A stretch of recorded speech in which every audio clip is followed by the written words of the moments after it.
Après la mort soudaine de son beau-père, Kathleen s'était rendue à la lecture du testament, où l'attendaient son ex-mari et sa maîtresse, venus avec leur bébé. Mais à peine le notaire avait-il commencé à lire les dernières volontés du défunt. Bonjour à tous. Avant de commencer, dites-nous de quel pays vous nous regardez. Est-ce que vous êtes abonné à la chaîne et avez mis un petit like? On vous souhaite une bonne écoute. La nouvelle de la mort d'Eugène arriva à la fin septembre, alors que Kathleen finissait de préparer de la confiture. Dehors, une pluie fine tombait, lavant les feuilles jaunies des vieux arbres dans la cour. Dans la petite cuisine de son studio, il faisait bon et ça sentait le sucre.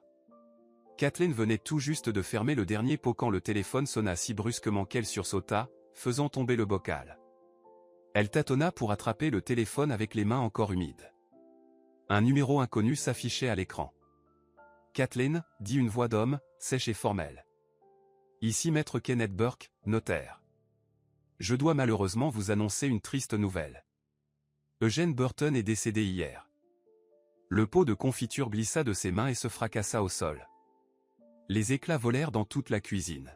« Décédé », balbutia Kathleen, s'agrippant au bord de la table pour ne pas tomber. « Mais, on s'est vu la semaine dernière. Il allait très bien. Il parlait encore des nouveaux plans qu'il comptait mettre dans le jardin au printemps. »« Crise cardiaque », répondit simplement le notaire. « C'est arrivé dans la nuit. Les secours sont venus vite, mais il était déjà trop tard. » Kathleen s'affaissa sur une vieille chaise, sans remarquer qu'elle venait de poser le pied sur un éclat de verre. Le visage d'Eugène lui apparut aussitôt. Ses rides profondes autour des yeux, qui se creusaient davantage quand il souriait. Sa barbe grise taillée avec soin. Ce regard sage, attentif. Ce beau-père qui lui était devenu plus proche qu'un père de sang, surtout après son divorce avec Russell. Celui qui ne l'avait jamais abandonné, même quand son propre fils l'avait trahi. « Veuillez accepter mes condoléances », continua le notaire. « Je vous appelle pour vous inviter à la lecture du testament. Eugène a expressément demandé votre présence. Cela aura lieu mercredi, à 11 h, dans mon bureau. Notez l'adresse, je vous la dicte. » Kathleen nota machinalement l'adresse sur un bout de papier, sans vraiment réaliser ce qu'elle faisait. Un épais brouillard lui embrouillait l'esprit, et dans ce silence lourd, elle croyait entendre la voix d'Eugène. « Ne sois pas triste, Kathleen. On part tous un jour. Ce qui compte, c'est ce qu'on laisse derrière nous. Mais... je veux dire... Russell et moi. » Elle s'arrêta, ne sachant comment expliquer qu'elle ne faisait plus vraiment partie de la famille Burton, même si elle portait encore leur nom. Leur divorce n'avait jamais été officialisé, mais cela faisait déjà 2 ans qu'ils ne vivaient plus ensemble. « Eugène a insisté personnellement pour que vous soyez là, » répondit Kenneth d'un ton ferme. « Il a laissé une lettre, qui sera lue après la partie officielle. Et je suis au courant de votre situation familiale. Eugène m'a tout expliqué. » Kathleen resta un moment figée sur la chaise après avoir raccroché. Une douleur vive à la plante du pied finit par se faire sentir. Un éclat s'était enfoncé profondément dans la peau. Elle le retira d'un geste automatique, appuya une serviette en papier sur la plaie, mais la douleur physique n'était rien comparée à ce qui se passait en elle. Leur dernière rencontre lui revint en mémoire. C'est Eugène qui l'avait appelé, lui demandant de passer le voir. Sa voix sonnait comme d'habitude pleine d'énergie, un peu rauque, mais il y avait une légère inquiétude dans son ton, quelque chose de presque imperceptible. Elle n'était pas venue les mains vides, elle avait préparé une tarte aux pommes à la cannelle, sa préférée. Dans son appartement, où des étagères pleines de livres recouvraient tous les murs et où une vieille horloge battait paisiblement le temps, ils avaient bu du thé dans de fines tasses en porcelaine, celle qu'avait achetée Olivia, la femme d'Eugène, bien avant que Kathleen ne fasse partie de la famille. « Tu sais, Kathleen, » lui avait dit son beau-père en la regardant par-dessus ses lunettes à monture fine et vieillotte, « tu es la seule à te souvenir du thé que j'aime. » Même Russell ne l'a jamais retenu. Pour lui, du moment que c'est fort, peu importe le goût. Mais toi, tu fais attention à ces petites choses que les autres ne remarquent pas. C'est ça, ta vraie force. Elle avait rougi, haussé les épaules. Oh, ce n'est rien, juste un bon thé aux bergamotes, rien d'extraordinaire. Mais il l'avait regardé longtemps, comme s'il essayait de graver chaque détail de son visage dans sa mémoire. Il avait l'air sur le point de dire quelque chose d'important, puis s'était ravisé, changeant de sujet pour parler de ses fleurs, particulièrement belles cette année-là.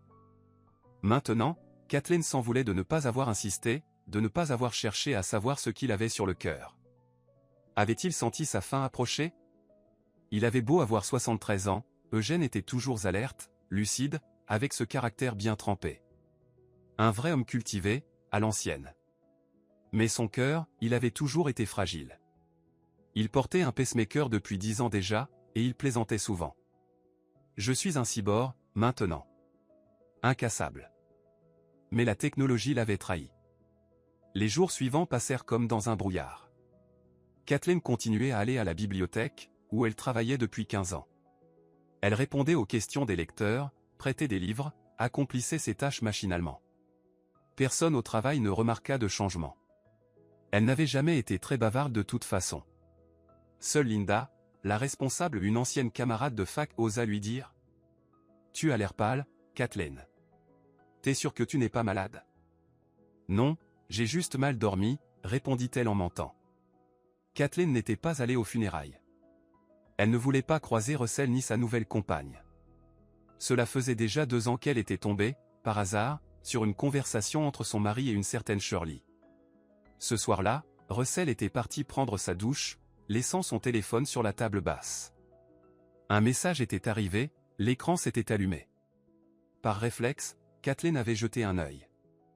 Et s'était figée. Incapable de détacher son regard de ces mots qui ne lui étaient pas destinés. 25 ans de mariage réduits à néant par quelques messages et des photos qu'elle aurait préféré ne jamais voir. Quand elle avait reposé le téléphone, face à Russell qui sortait de la salle de bain, il n'avait même pas cherché à nier. Pas de colère, pas d'excuses. Juste une sorte de lassitude résignée. « Tu comprends, non ?» avait-il dit en regardant quelque part derrière elle, vers la vieille commode où trônait encore leur photo de mariage. À notre âge, le grand amour, ça n'existe plus. Avec toi, c'était simple. Confortable. Mais je suis fatigué de la routine. Désolé. Les mots « confortable » et « routine » lui avaient fait plus mal que la trahison elle-même. Ce qu'elle voyait comme un bonheur calme, leur soirée tranquille, leur dîner à deux, leurs rares mais tendres escapades à la campagne n'était pour lui qu'une contrainte pénible. Peut-être l'avait-il toujours ressenti ainsi? Kathleen avait alors silencieusement rassemblé quelques affaires dans sa vieille valise à roulettes et était partie chez Joanne, sa meilleure amie depuis le lycée.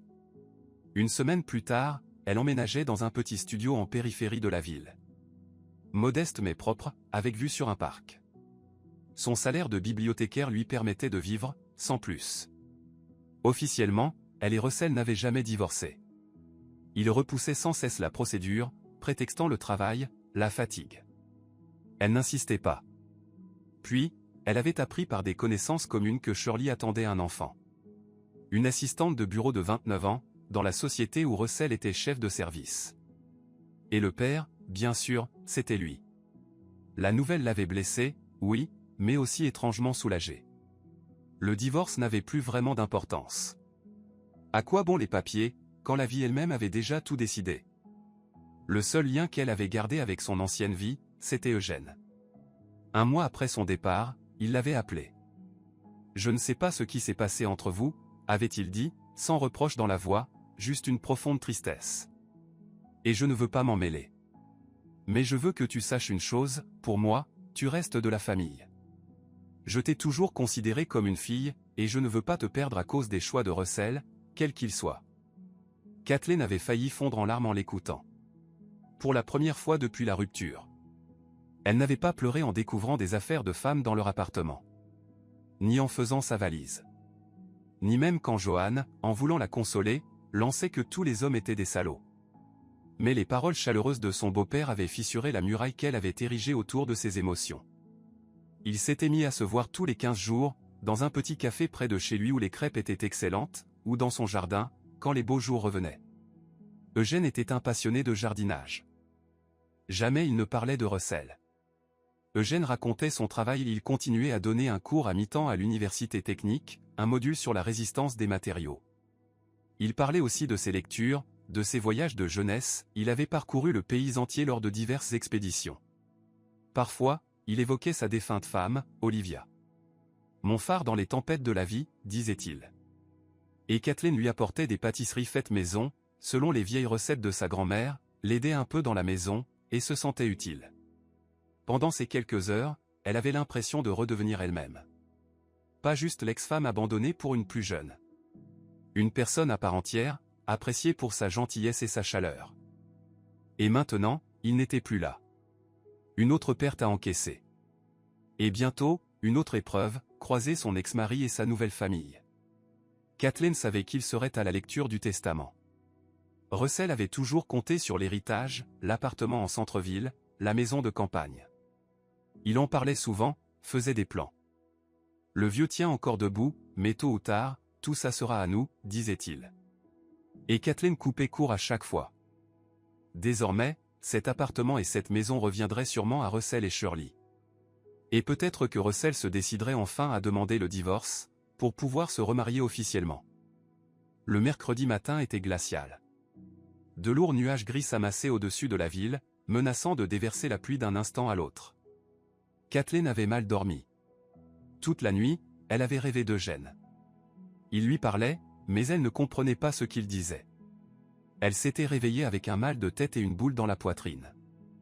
Dans la cuisine, elle prépara un thé fort aux bergamotes, en souvenir de son beau-père, même si elle préférait normalement le thé noir classique. Puis elle se prépara. Elle sortit du placard un tailleur noir réservé aux grandes occasions.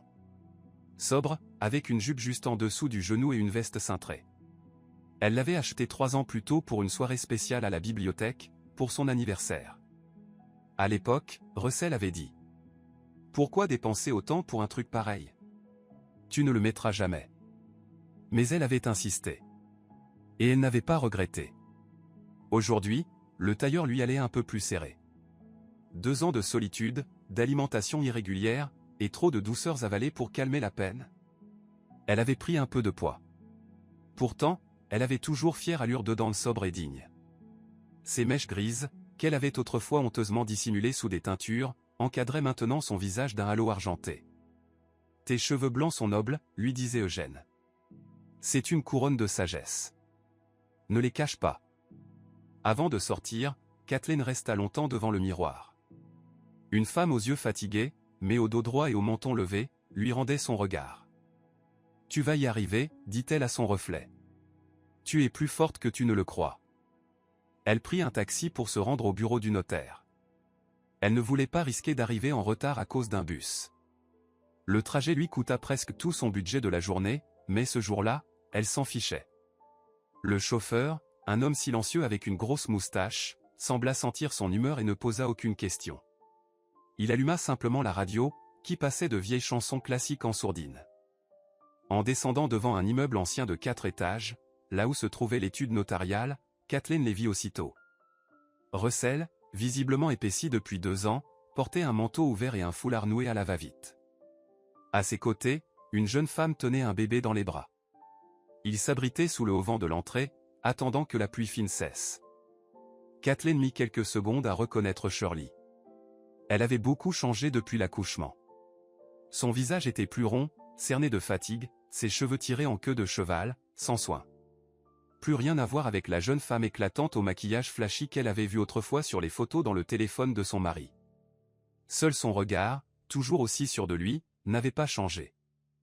Dans ses bras, un petit emmailloté dans une couverture bleue, un garçon, à en juger par les couleurs et ses joues bien d'odieux pleurnichaient doucement. Il ne devait pas avoir plus de 3 mois. Shirley le berçait d'un geste mécanique, avec une pointe d'agacement. Le cœur de Kathleen se serra. La douleur, la rancune qu'elle croyait enterrée, était toujours là. Tapie quelque part, bien au fond. En 2 ans, elle avait presque réussi à ne plus penser à la trahison. Elle s'était concentrée sur son travail, sur ses rares moments avec Eugène. Mais là, devant ce tableau bleu, en famille, avec cet enfant qu'elle-même avait tant désiré, toutes les blessures mal refermées se rouvraient, d'un coup. Ils allaient déjà entrer quand Russell se retourna et aperçut son ex-femme. Un bref instant de trouble passa sur son visage, puis il hocha la tête maladroitement, comme à une connaissance lointaine.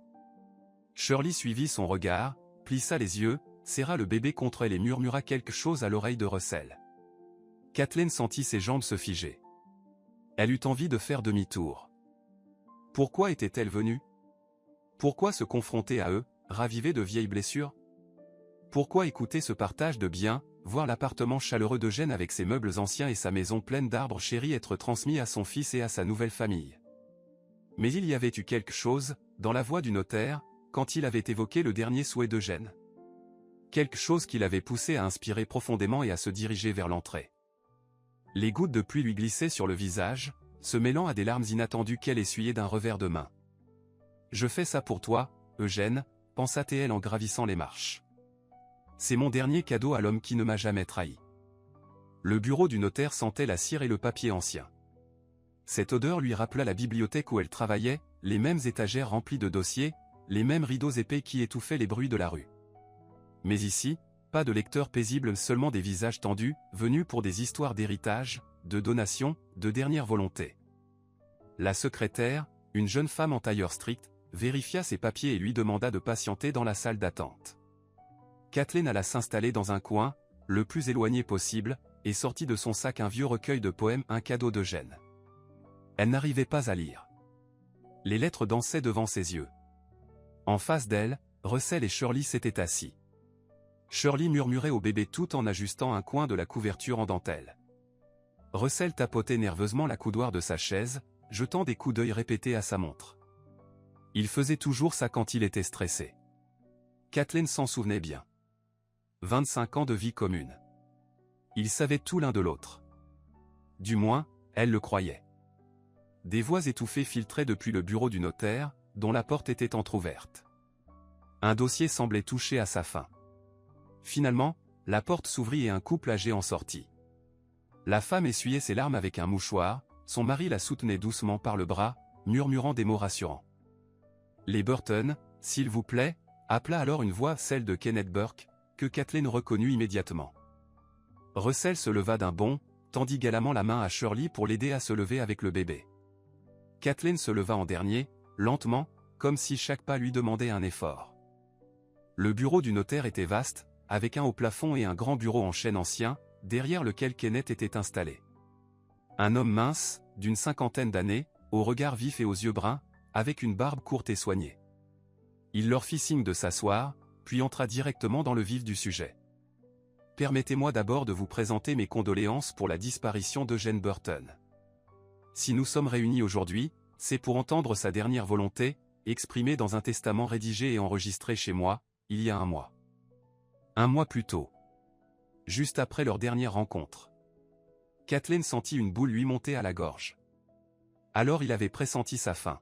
« Permettez-moi de me présenter à vous tous, » reprit le notaire. « Kenneth Burke, notaire.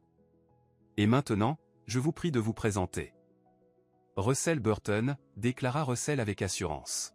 « Fils unique du défunt. »« Shirley Burton » ajouta vite Shirley, même si Kathleen savait très bien qu'il n'était pas marié.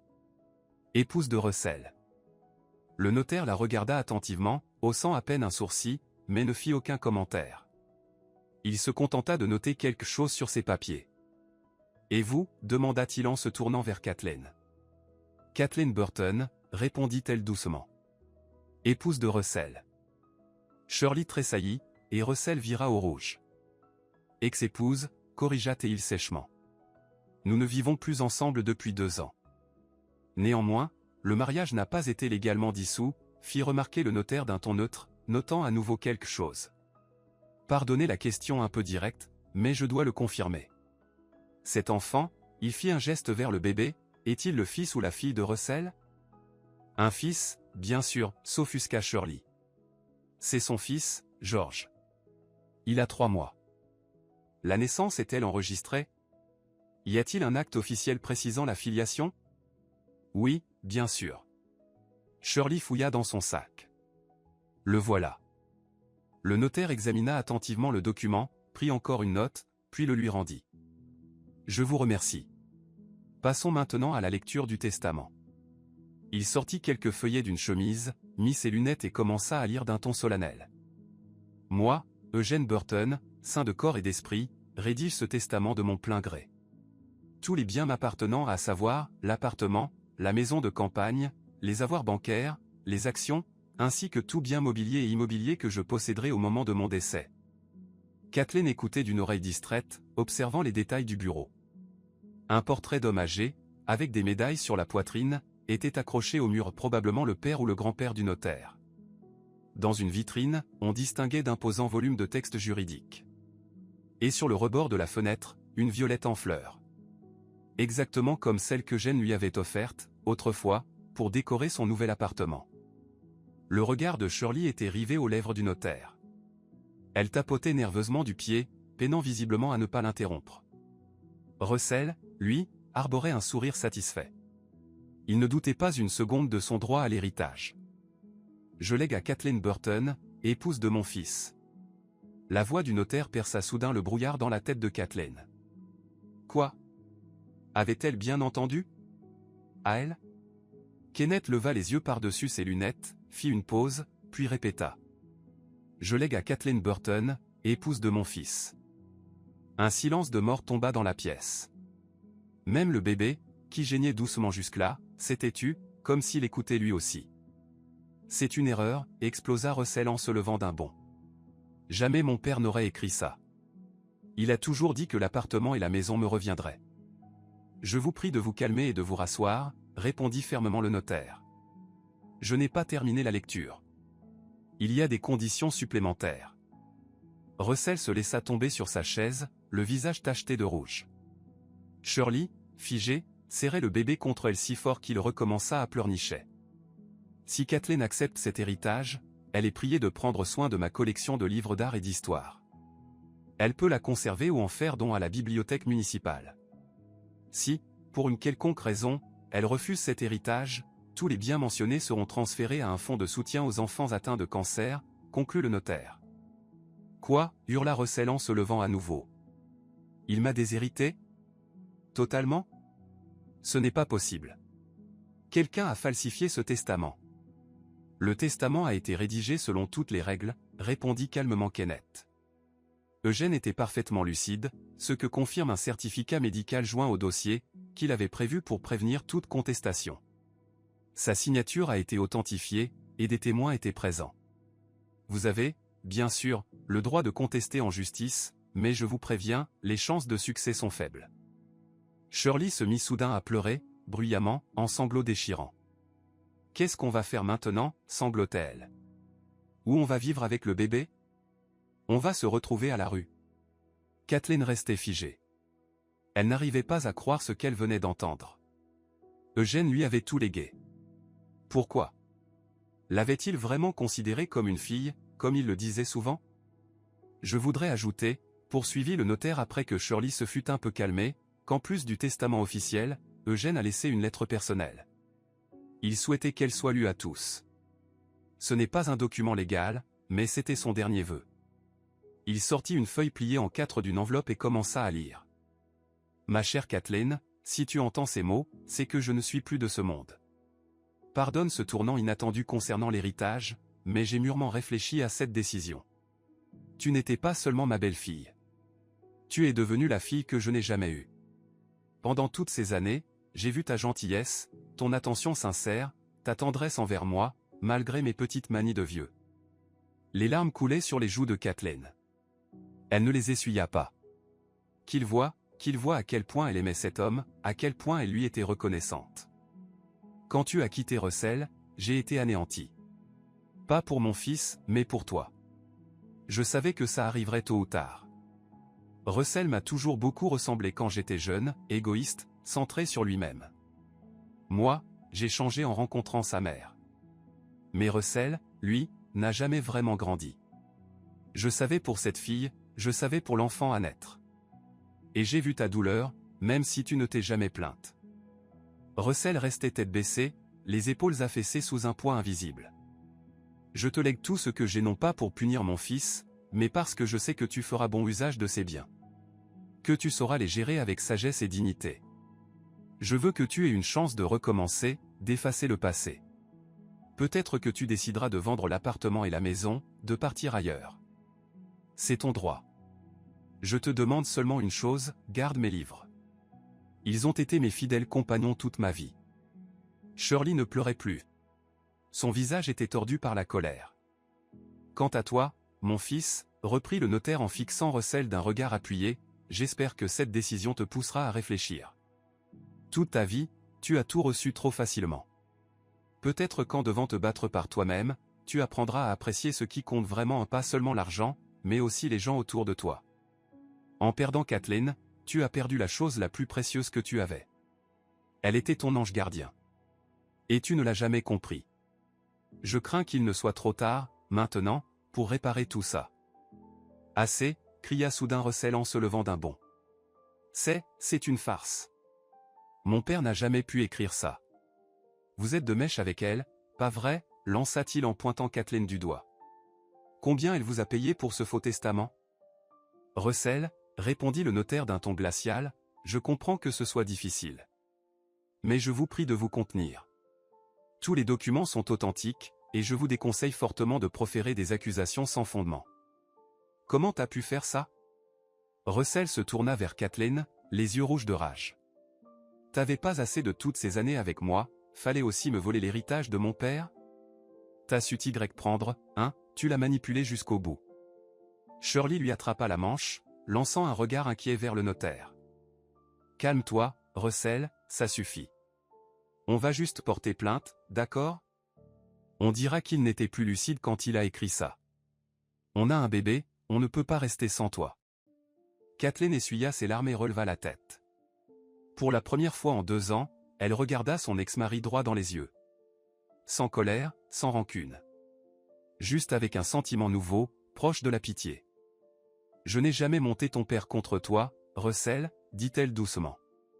Tu n'as eu besoin de personne pour perdre sa confiance. Tu t'en es très bien chargé tout seul. Elle se tourna vers le notaire. Puis-je avoir une copie du testament? Et aussi de la lettre, si c'est possible. Bien sûr, acquiesça Kenneth. J'ai préparé tous les documents. Vous devrez officiellement accepter l'héritage dans les 6 mois. Je vais vous expliquer tout en détail. Tu vas le regretter, grogna Russell en se dirigeant vers la sortie. Je ne laisserai pas passer ça. On va aller au tribunal. Shirley hocha la tête en berçant leur bébé qui pleurait à cause du tumulte. Tu ne pourras pas voler ce qui nous revient de droit. Ils quittèrent le bureau en claquant la porte. Kathleen et le notaire restèrent seuls. Je suis désolé que les choses se soient déroulées ainsi, dit Kenneth après un silence. Eugène avait prévu que la réaction serait violente. Mais il était ferme dans sa décision. Je ne sais pas quoi faire de tout ça, avoua Kathleen. Jamais je n'aurais imaginé qu'il me voyait comme ça. Si vous avez besoin d'aide pour gérer ce patrimoine, je suis à votre disposition, dit-il avec douceur. Eugène parlait de vous avec beaucoup d'affection. Je vous avoue que j'ai presque envié ce lien familial. Merci, répondit-elle dans un souffle, esquissant un sourire. Je vais y aller. J'ai besoin de réfléchir à tout ça. En sortant du bureau, elle ne prit pas de taxi. Elle préféra marcher, malgré la pluie. Les gouttes martelaient son parapluie, mais Kathleen ne les sentait presque pas. Les mots d'Eugène résonnaient encore dans sa tête, remettant en question tant de choses qu'elle croyait acquises dans sa vie avec Russell. Elle n'avait jamais pensé être une sorte d'ange gardien. Elle s'était toujours vue comme une épouse ordinaire pas très jolie, sans talent particulier. Juste là. Mais apparemment, de l'extérieur, c'était autre chose. Perdue dans ses pensées, elle ne remarqua pas tout de suite qu'on la suivait. En se retournant, elle aperçut Russell. Il était seul. Trempé, les cheveux en bataille. Il faut qu'on parle, dit-il d'une voix rauque en la rattrapant. Kathleen, s'il te plaît, juste une discussion. Kathleen s'arrêta, serrant un peu plus fort la poignée de son parapluie. La pluie redoubla, se transformant en véritable déluge. L'eau ruisselait sur le trottoir, emportant les feuilles mortes dans les grilles d'égout. Un grondement lointain résonna dans le ciel. « De quoi veux-tu qu'on parle, Russell » demanda-t-elle calmement, sans le regarder, les yeux fixés quelque part derrière lui, dans le rideau gris de la pluie. « Je crois que tout a déjà été dit. Par ton père. Par toi. Par moi. Laisse-moi au moins m'expliquer, dit-il, presque suppliant ce qui ne lui ressemblait pas, viens, on va dans ce café, en face. Il fait sec là-bas. Kathleen hésita. La raison lui soufflait de partir. À quoi bon rouvrir les vieilles blessures, écouter des justifications trop tardives. Mais quelque chose dans le regard perdu de son ex-mari, dans sa silhouette voûtée, dans ses cheveux trempés collés à son front, la poussa à hocher la tête. Le café était presque vide. Juste un couple âgé finissant leur pâtisserie dans un coin, et une serveuse qui, l'air blasé, essuyait les tables. Ils prirent place près de la fenêtre, face à la rue mouillée. Russell commanda un café et un brandy. Kathleen, seulement un thé.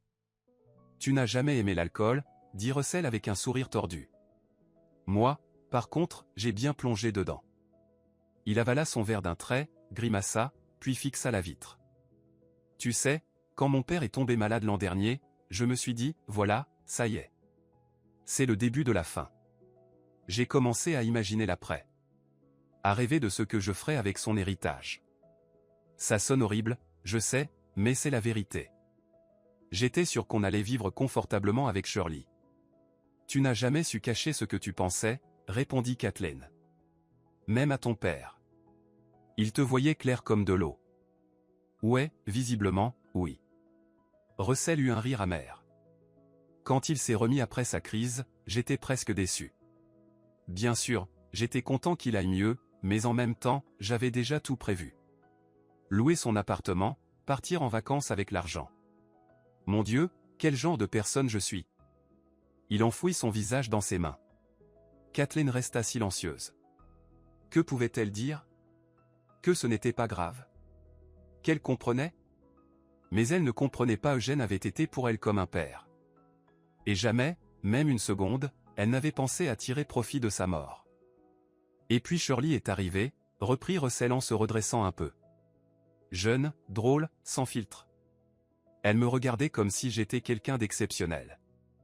Et moi, je suis tombé amoureux, comme un gamin. Tu comprends, Kathleen, avec toi, j'avais toujours l'impression de ne pas être à la hauteur. Tu es tellement droite, tellement parfaite. Avec elle, c'était plus simple. Kathleen écoutait sans l'interrompre. Étrangement, elle ne ressentait pas la douleur qu'elle s'attendait à avoir. Juste une grande fatigue.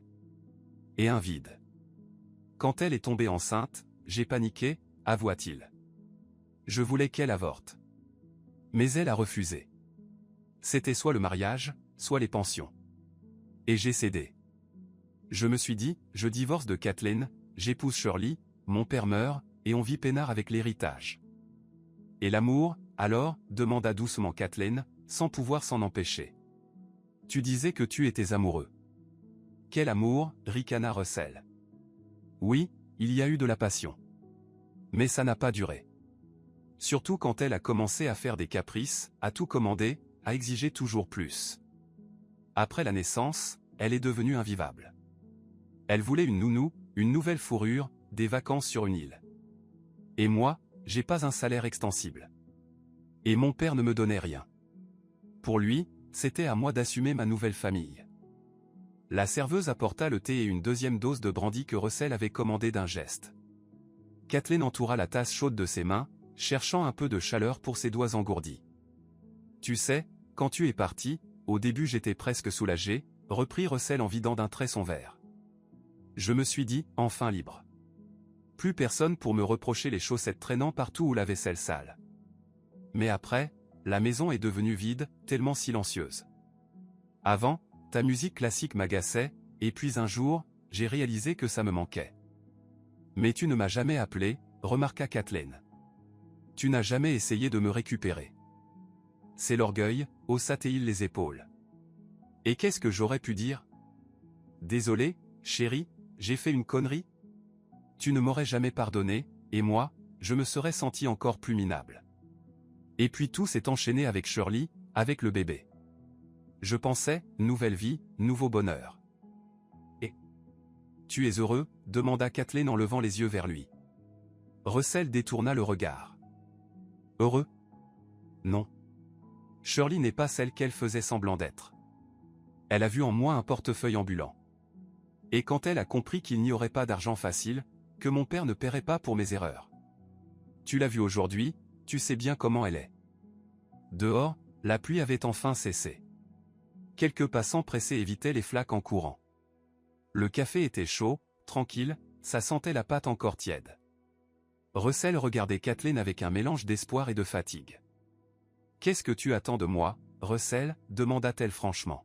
« Pourquoi tu voulais qu'on parle ?» Il hésita, cherchant ses mots. « Je voudrais te demander. Est-ce qu'on pourrait, peut-être, recommencer? Je sais que je t'ai fait du mal, mais il reste peut-être encore quelque chose. 25 ans ensemble, ça ne s'efface pas comme ça. On a vécu de belles choses, non? Kathleen le regarda longuement. Voilà le moment qu'elle avait espéré, rêvé, pendant des mois après leur rupture. Russell qui lui demande de revenir. 1 an plus tôt, elle lui aurait sauté au cou, elle aurait tout pardonné, tout oublié. Mais plus maintenant.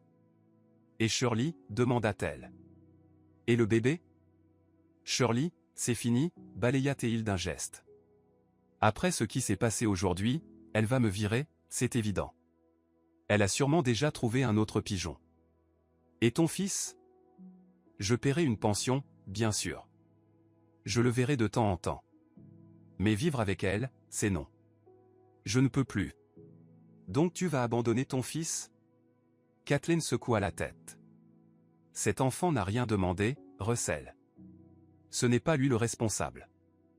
Je ne l'abandonne pas, protesta Théil. Mais je ne vais pas rester avec une femme que je n'aime pas juste pour l'enfant. Ce ne serait juste pour personne.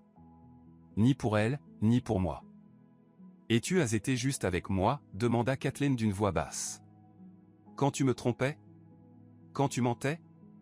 Quand tu bâtissais une nouvelle vie derrière mon dos? Russell baissa la tête. Non.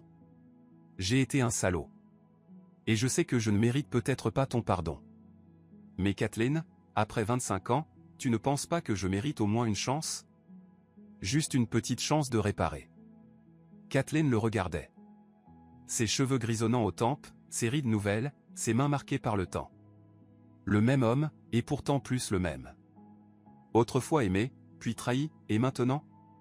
Qui était-il pour elle maintenant? Je ne sais pas, Russell, répondit-elle honnêtement. Je ne peux rien te promettre. Pas maintenant. C'est trop. La mort de Jen, cet héritage inattendu, cette rencontre. J'ai besoin de temps. Du temps, on en a, dit Russell, l'air soudain plus léger. Mais, tu ne vas pas me mettre dehors, hein? J'ai littéralement nulle part où aller. Shirley va balancer mes affaires dès que je reviens, c'est certain. Tu veux vivre dans l'appartement de Jen? Demanda Kathleen, surprise.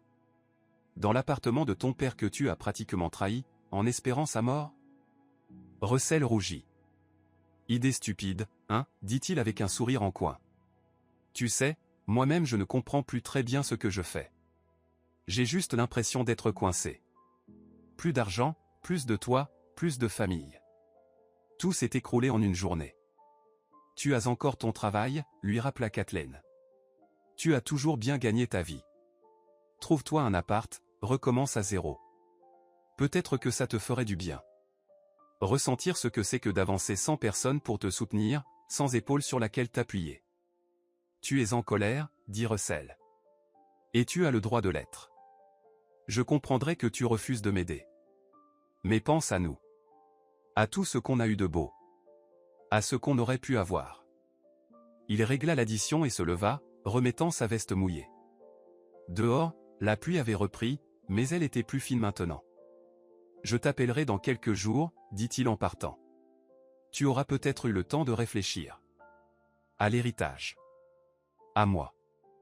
Kathleen le regarda s'éloigner. Courbée, vieillie, perdue. Elle avait autrefois aimé cet homme de tout son cœur. Elle aurait tout sacrifié pour lui. Et maintenant, elle le regardait partir presque sans émotion, marchant sous la pluie sans même penser à ouvrir son parapluie. De retour chez elle, elle resta longtemps sous la douche chaude, comme pour se débarrasser non pas de la pluie, mais du poids de la journée. Les mots de Jen résonnaient encore dans sa tête, « Je veux que tu aies une nouvelle chance. » Recommencer à zéro, sans souvenir douloureux. Peut-être qu'il avait raison. Peut-être qu'elle devait tout vendre, partir. Dans une petite ville au bord de la mer, ou au contraire dans un coin reculé, où personne ne la connaissait. Où le passé ne viendrait pas frapper à la porte. Commencer une autre vie. Sans Russell. Sans souvenir. Sans douleur. Le lendemain, elle appela le notaire. « Kenneth, j'aimerais avoir une consultation au sujet de l'héritage, » dit-elle. « Pensez-vous qu'on puisse se voir demain? » « Bien sûr, Kathleen, » répondit Kenneth. je vous attends à 10 heures. Et j'ai quelque chose pour vous. Une information qu'Eugène m'a chargé de vous transmettre en main propre. Seul. Il avait prévu une possibilité, rien que pour vous. Intriguée, Kathleen raccrocha. Qu'avait encore prévu son beau-père? Et pourquoi n'en avait-il jamais parlé de son vivant? Le soir, Joanne appela. Son amie, celle qu'il avait accueillie juste après sa séparation avec Russell. « Kathleen, comment tu vas ?» demanda-t-elle sans détour. « J'ai appris pour Eugène. »« Tu es allé aux funérailles ?»« Non, » soupira Kathleen. « Mais j'ai assisté à la lecture du testament. » Et devine quoi? Elle lui raconta tout. L'héritage inattendu, la réaction de Russell et Shirley, la conversation étrange avec son ex-mari. « Alors maintenant il veut revenir ?» s'exclama Joanne, indignée. « Maintenant que t'es une riche héritière. » Quel culot! Et il pensait à quoi, quand il courait après sa gamine? Je te l'ai toujours dit, fais-lui pas confiance. Tous pareils. Ils trahissent dès que l'occasion se présente. Pas tous, répondit doucement Kathleen. Eugène, lui, ne m'a jamais trahi. C'est vrai, admit Joanne. Comme quoi, même les meilleurs parents peuvent avoir des enfants décevants. Alors, tu vas le reprendre?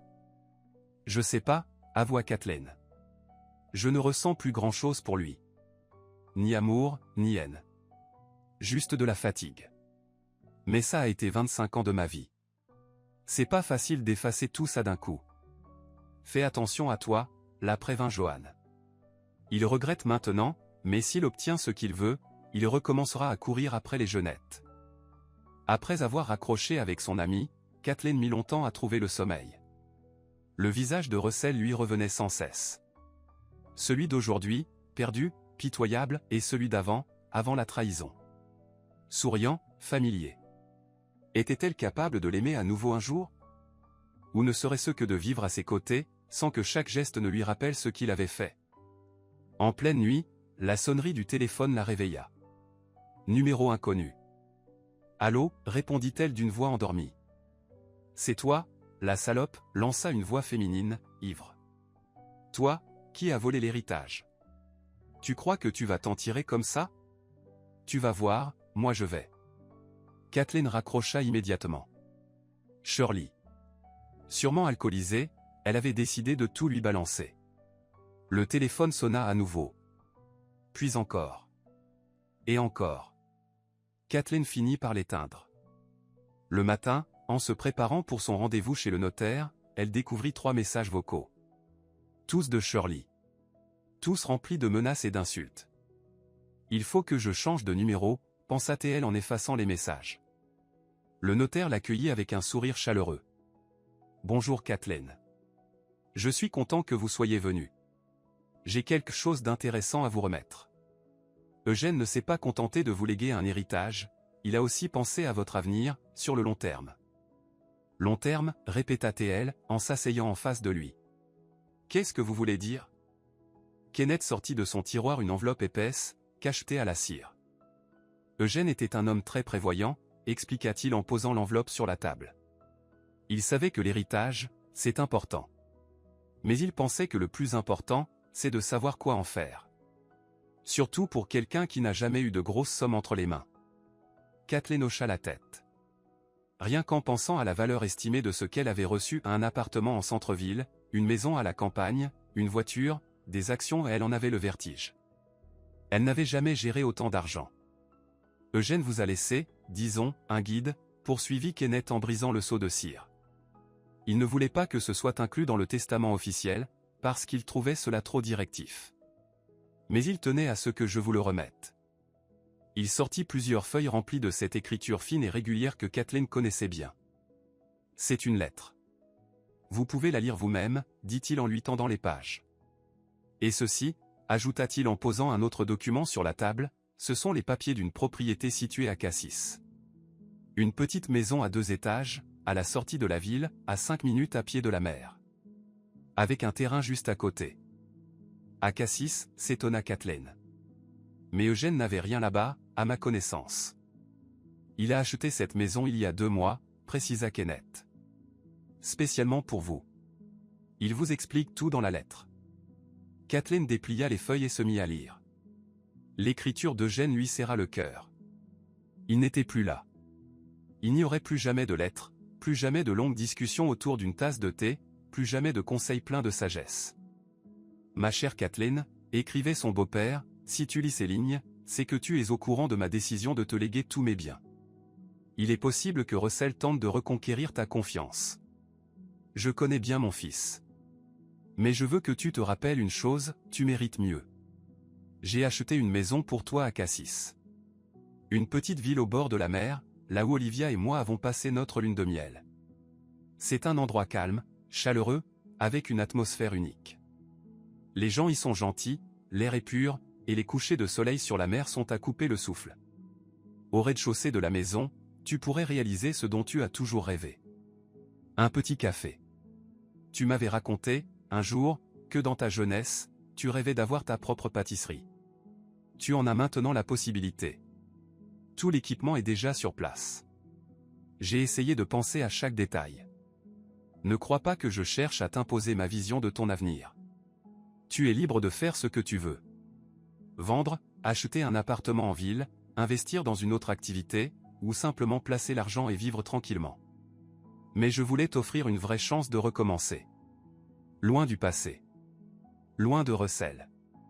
Loin de ce qui t'a fait souffrir. Dans cette enveloppe, tu trouveras aussi les coordonnées de mon vieil ami Jacques Cazet. Il habite à Cassis, il connaît la maison et pourra t'aider à t'installer, si tu choisis d'y aller. Encore une fois, ce n'est qu'une proposition. Pas une obligation. Je veux juste que tu saches qu'il existe un endroit où tu peux repartir de zéro. Sans poids sur les épaules. Sans souvenirs douloureux. Sois heureuse, ma chère. Tu le mérites plus que quiconque. Ton Eugène. Kathleen termina la lettre les larmes aux yeux. Il la connaissait si bien, il la comprenait avec une justesse bouleversante. Oui, avant même de rencontrer Russell, elle rêvait vraiment d'ouvrir une petite pâtisserie, où elle aurait préparé des douceurs selon les recettes de sa grand-mère. Mais la vie en avait décidé autrement. Le mariage, le travail à la bibliothèque, les tâches du quotidien. Et ce rêve était resté dans un coin de sa mémoire. Il m'a parlé de cette maison, dit doucement le notaire. Il disait que c'était l'endroit parfait pour un nouveau départ. Surtout pour une femme aussi douée que vous. Douée, murmura Kathleen en relevant vers lui des yeux encore embués de larmes. Non, Eugène exagérait sûrement. Je suis une femme ordinaire. Rien d'exceptionnel. Il ne le pensait pas, répondit Kenneth avec bienveillance. Il disait que vous étiez une excellente cuisinière, que vous aviez des mains pleines de talent et un grand cœur. Et que son fils n'avait jamais su reconnaître la chance qu'il avait eue. Kathleen baissa les yeux, un peu gênée. Elle n'avait jamais eu l'habitude des compliments. Russell la complimentait rarement, pour lui, tout ce qu'elle faisait à la maison allait de soi. Bon, il va falloir que je réfléchisse sérieusement maintenant, dit-elle en rassemblant les documents. Merci pour tout. Vous avez été très gentil avec moi. Je ne fais que respecter les volontés du défunt, répondit Kenneth avec un sourire. Mais si je peux me permettre un conseil, ne prenez pas de décisions précipitées. Surtout celles qui concernent votre vie personnelle. Parfois, il faut faire une pause, le temps de comprendre ce que l'on veut vraiment. En sortant du bureau, Kathleen ne rentra pas directement chez elle. Ses pas la guidèrent instinctivement vers les quais. Elle aimait cet endroit, surtout hors saison, quand il était désert. Le fleuve, gris et froid, coulait vers la mer, et sur l'autre rive, on distinguait les silhouettes de grands immeubles. Tous semblables, anonymes. Mais pour certains, c'étaient des foyers. Des endroits où l'on était attendu. Elle, cela faisait 2 ans que plus personne ne l'attendait. Et maintenant, un choix s'offrait à elle. Revenir en arrière, ou commencer une nouvelle vie. Dans une ville inconnue, parmi des inconnus. Cela faisait peur. Mais peut-être était-ce justement ce qu'elle désirait au fond. Un nouveau départ. Ses pensées furent interrompues par la sonnerie du téléphone. Russell. Kathleen, je peux passer te voir ce soir, demanda-t-il sans préambule. Il faut qu'on parle sérieusement. De quoi, Russell? J'ai l'impression qu'on a déjà tout dit hier. Non, pas tout, dit-il avec une voix plus assurée. J'ai beaucoup réfléchi cette nuit. Et j'ai compris que j'avais été un idiot. Pas seulement ces 2 dernières années, mais bien avant.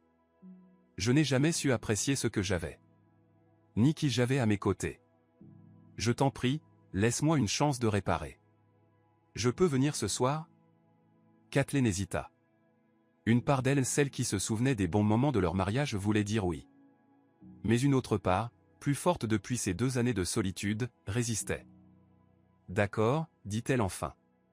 Viens à 19h. Mais je ne te promets rien, Russell.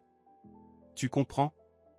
Je comprends, répondit-il avec un soupir de soulagement. Merci.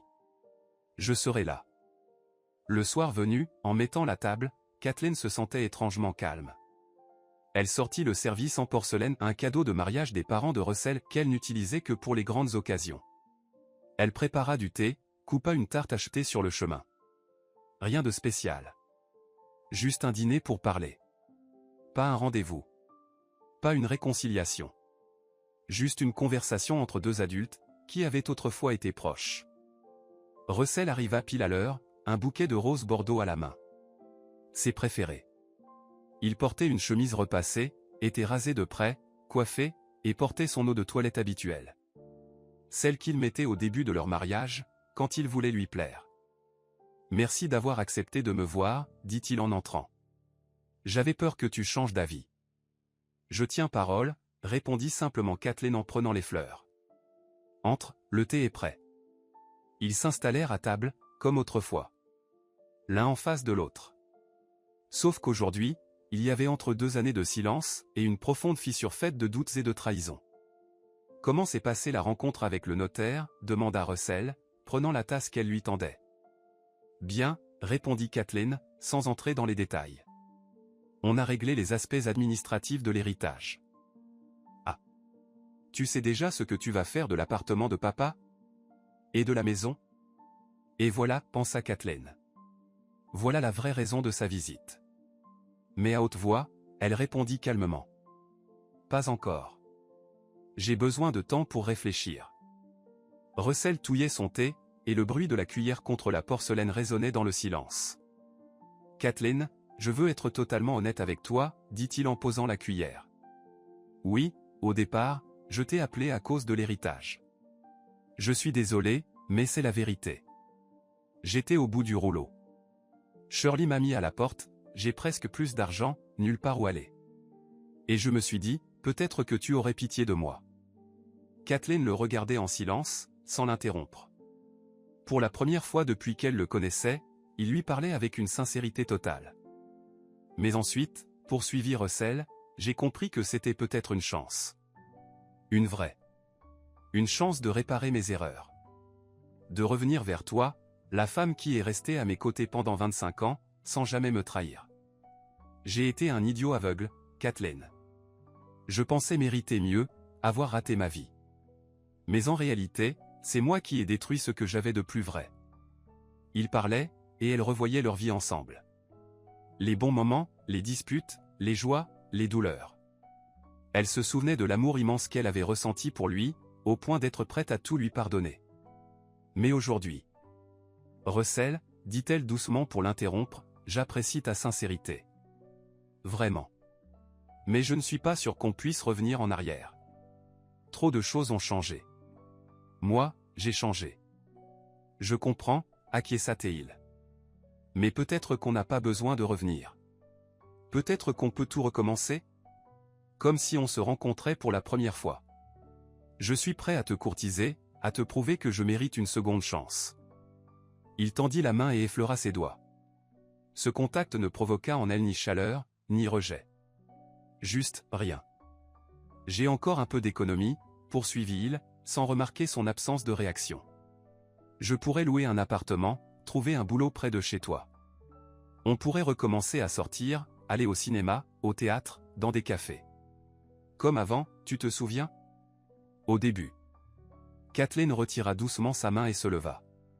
Elle alla vers la fenêtre. Le crépuscule tombait. Les lumières des immeubles voisins s'allumaient une à une. Des gens rentraient du travail, d'autres promenaient leurs chiens. Une soirée ordinaire continuait son cours. Tu sais, Russell, dit-elle sans se retourner, aujourd'hui j'ai appris que Jen m'avait acheté une maison à Cassis. Petite, sur 2 étages, avec un terrain. Et au rez-de-chaussée, on peut y aménager un café. Mon vieux rêve. Tu te souviens, je t'en avais parlé, autrefois. Un café, s'étonna Russell. Mais tu es bibliothécaire. Depuis quand un café? Avant la bibliothèque, j'ai étudié 2 ans pour devenir pâtissière, répondit Kathleen. J'ai toujours voulu ouvrir mon propre petit endroit. Et puis, on s'est mariés. Tu trouvais ça peu sérieux, alors j'ai abandonné. Et maintenant? Tu veux partir? Dans ce, comment ça s'appelle? Cassis. Oui. J'y pense. Commencer une nouvelle vie, loin de tout ça. Ouvrir un petit café, faire des tartes, parler avec les gens. Russell se leva, s'approcha et se tint à ses côtés devant la fenêtre. Je pourrais venir avec toi, proposa Teil après un moment. T'aider avec le café, gérer la compta. Tu sais que j'ai toujours été bon avec les chiffres. Kathleen se tourna vers lui. Pourquoi, Russell? Pourquoi tu voudrais vivre dans une petite ville où il n'y a ni carrière, ni sortie, ni tout ce que tu aimais? Tu as toujours été attiré par la ville, les soirées, les opportunités. Là-bas, c'est calme, c'est simple, ce sont des vies sans éclat. Pour toi, répondit-il simplement. J'ai compris, Kathleen, que sans toi, tout est vide.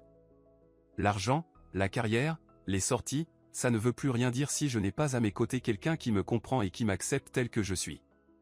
Kathleen le regarda, et pour la première fois de la soirée, elle ressentit quelque chose qui ressemblait à l'ancien sentiment. Une chaleur légère, l'écho de ce qui les avait unis autrefois. Mais est-ce que ce serait suffisant? Il faut que je réfléchisse, dit-elle.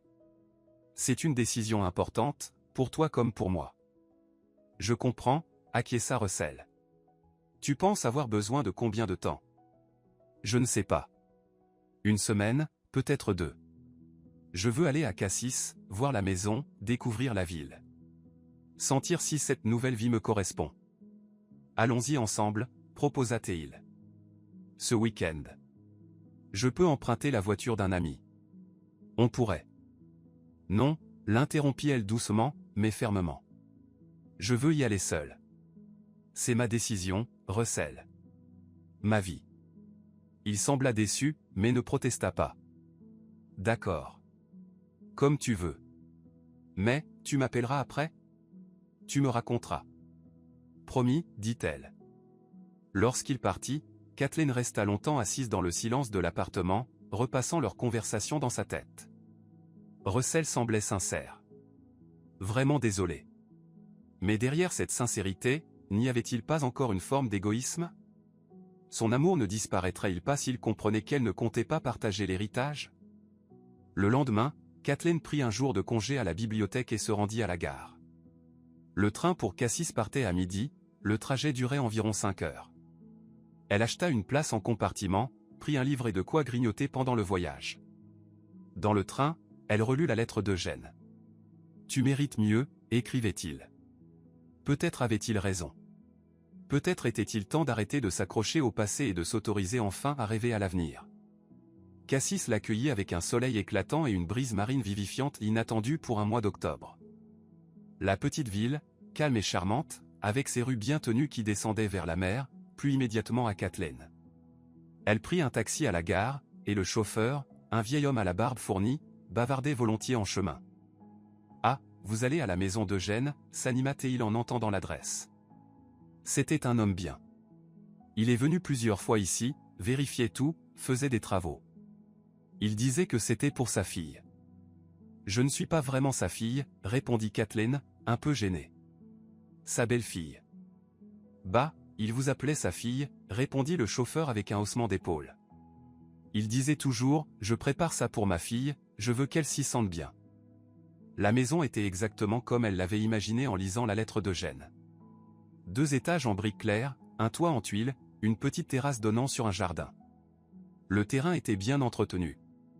On voyait qu'il avait été soigné, même si les arbres avaient perdu leurs feuilles et que les plates-bandes attendaient le printemps pour refleurir. Kathleen ouvrit le portillon et suivit l'allée en dalles colorées jusqu'à la porte. Dans sa main, les clés données par le notaire. Et pourtant, elle se sentait comme une intruse, une visiteuse imprévue pénétrant un lieu encore chargé de présence. La porte s'ouvrit avant même qu'elle ne sorte les clés. Un homme âgé se tenait là, le visage accueillant, vêtu d'un pull tricoté à la main et de lunettes à monture épaisse. « Kathleen » demanda-t-il avec un sourire. « Je vous attendais. » Jacques Cazet, ami d'Eugène. « Entrez, ne restez pas dehors. » Kathleen franchit le seuil avec hésitation. Dans l'entrée, une odeur de pain chaud et d'herbes fraîches flottait dans l'air. « J'ai préparé du thé » dit Jacques en l'aidant à retirer son manteau. Après un long trajet, il faut se réchauffer un peu. Même si on est dans le sud, le vent de la mer peut vraiment glacer jusqu'aux os. Ils passèrent dans le salon. Une pièce spacieuse et lumineuse, avec de grandes fenêtres et un mobilier des années 60, visiblement choisi avec goût. Dans un coin trônait une vieille radio, et au mur, des aquarelles de paysages locaux apportaient une touche paisible. « Tu aimes » demanda Jacques en remarquant que Kathleen observait la pièce avec attention. C'est Eugène qui a tout choisi. Il avait un goût sûr. Il m'a dit, je veux que cette maison rappelle notre jeunesse. Alors il a chiné tout ça dans des brocantes et chez des antiquaires. Kathleen s'assit dans un fauteuil moelleux, troublée. Cette maison, pensée avec tant de soin et d'amour, avait été créée pour elle. Pour une nouvelle vie. Parlez-moi de Eugène, demanda-t-elle en prenant la tasse de thé que Jacques lui tendait. Vous le connaissiez depuis longtemps? Depuis la fac, répondit Jacques avec un sourire. Plus de 50 ans. On a étudié ensemble, travaillé ensemble, puis la vie nous a séparés. Je me suis installé ici, lui est resté en ville. Mais on ne s'est jamais vraiment perdu de vue. On s'écrivait, on s'appelait.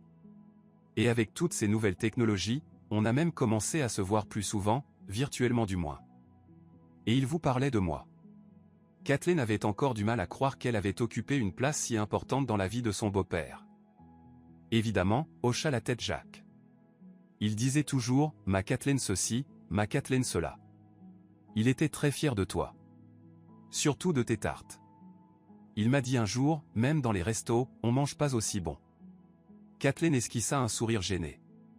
Eugène avait toujours adoré ses pâtisseries, surtout le strudel aux pommes qu'elle faisait avec la recette de sa grand-mère.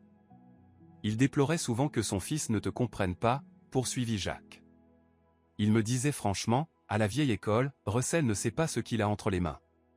Il court après des jupes et laisse un trésor à la maison. Pardon si je me mêle de ceux qui ne me regardent pas. Ce n'est rien, murmura Kathleen en secouant la tête. Tout ça, c'est du passé.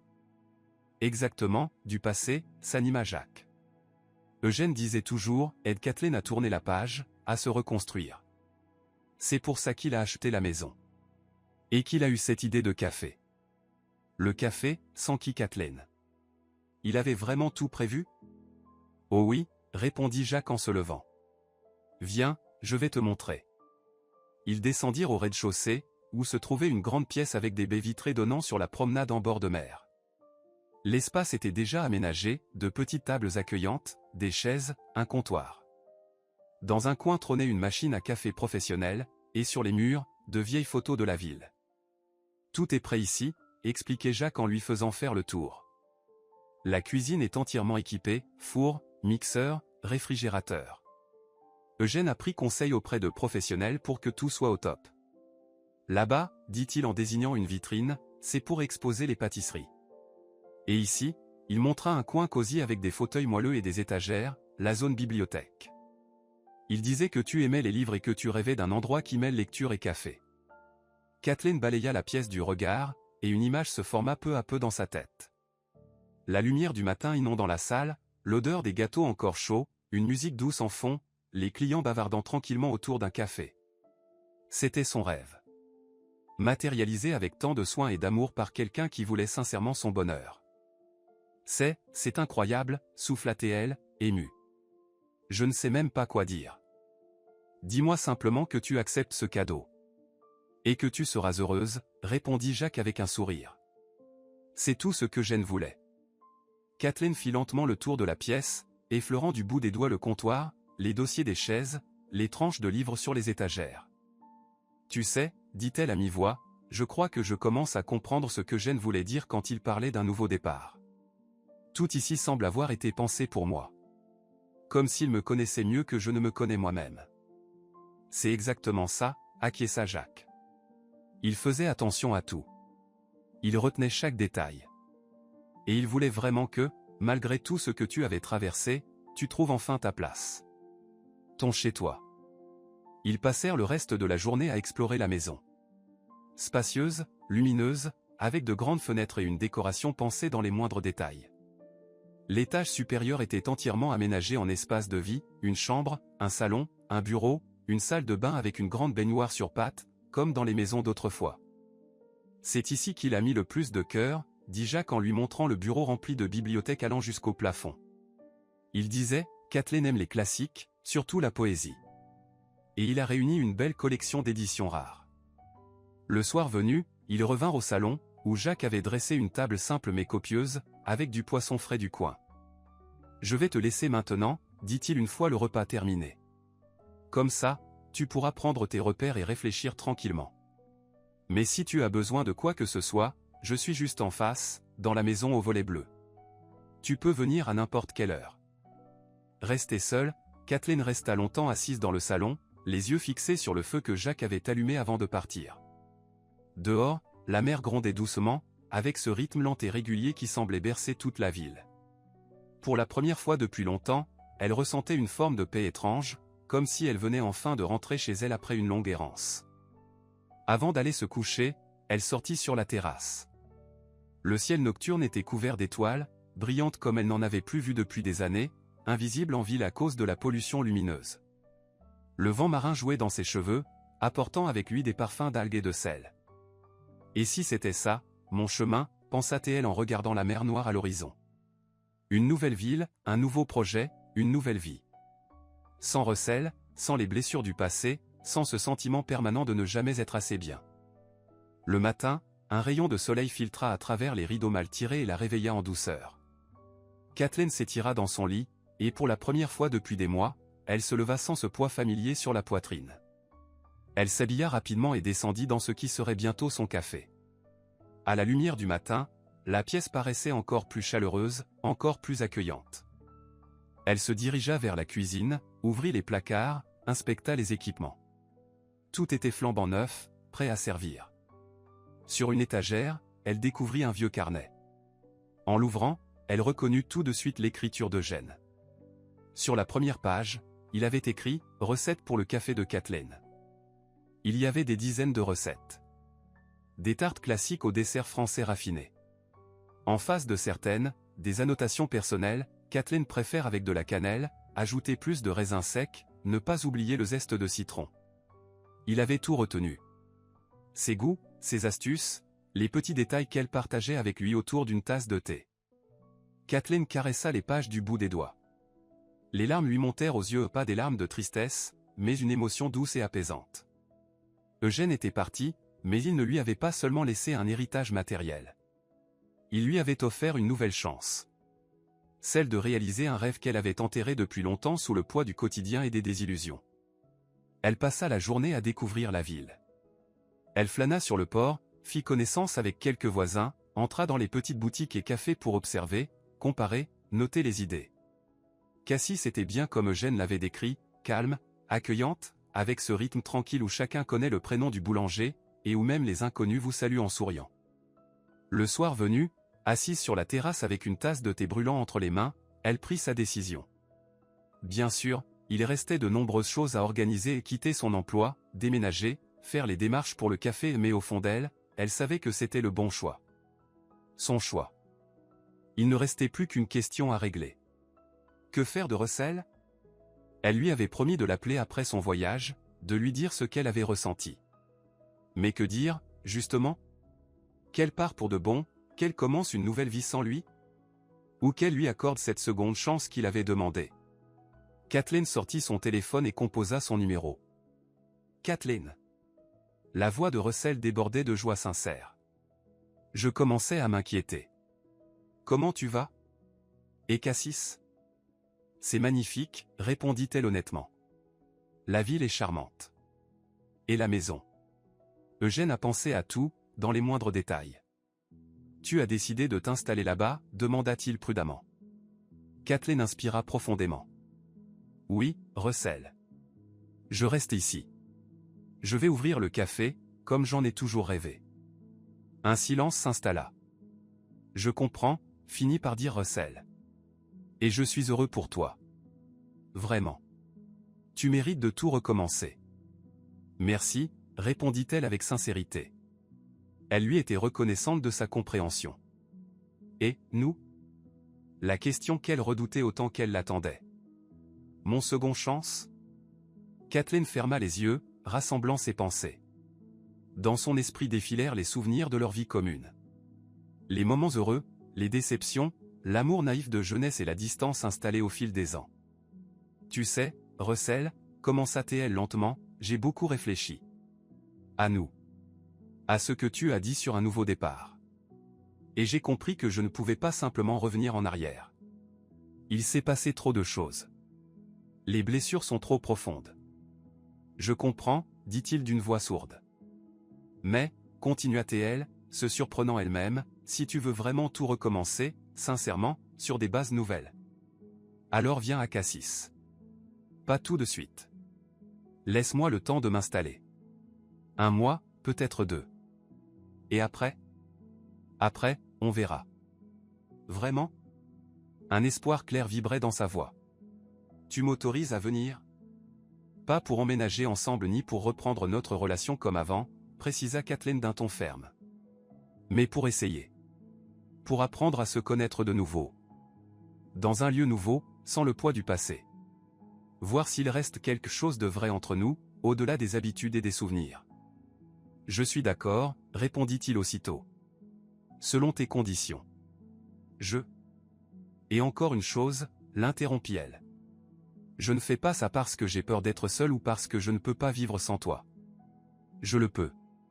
J'ai appris à vivre par moi-même, et ça me plaît. Mais je pense que 25 ans, c'est trop long pour tout effacer sans essayer de sauver ce qui peut l'être.